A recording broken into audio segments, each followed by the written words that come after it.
Periyar Maniammai Institute of Science and Technology, Tanjavur. We are the future. இந்திய railway வரலாற்றில் முக்கிய மைல்கல்லாக உள்நாட்டிலேயே உருவாக்கப்பட்ட முதல் ஹைட்ரஜன் எரிபொருள் செல்கள் மூலம் இயக்கப்படும் ரயிலை இயக்க இந்திய ரயில்வே ஒப்புதல் அளித்துள்ளது. ஹரியானா மாநிலத்தில் உள்ள ஜிந்த் சோனிபட் ரயில் பாதையில் இந்த நவீன ரயில் விரைவில் சேவையை தொடங்க உள்ளது.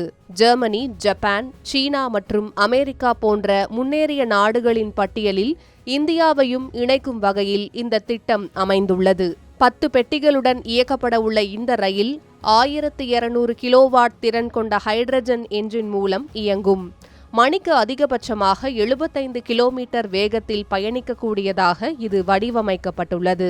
இந்த ரயிலின் மிகப்பெரிய சிறப்பு சுற்றுச்சூழலுக்கு பாதிப்பை ஏற்படுத்தாத தொழில்நுட்பமாகும்.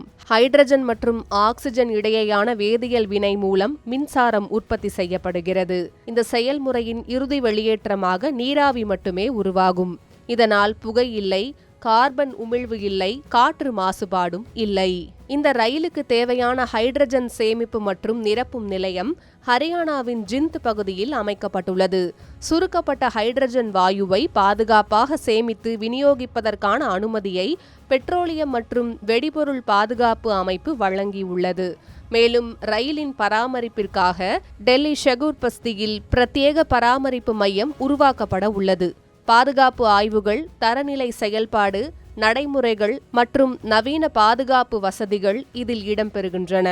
இந்த முயற்சி இந்தியாவின் தேசிய பசுமை ஹைட்ரஜன் இயக்க திட்டத்தின் ஒரு முக்கிய பகுதியாகும். புதைப்படிவ எரிபொருட்களின் பயன்பாட்டை குறைத்து கார்பன் உமிழ்வை கட்டுப்படுத்தி சுத்தமான எரிசக்தி பயன்பாட்டை ஊக்குவிப்பதே இதன் நோக்கமாகும்.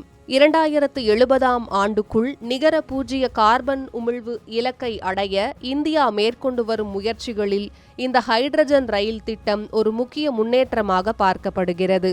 இந்திய ரயில்வேயின் எதிர்காலம் இனி அதிவேகமாக மட்டுமல்ல, பசுமையாகவும் இருக்கப் போகிறது.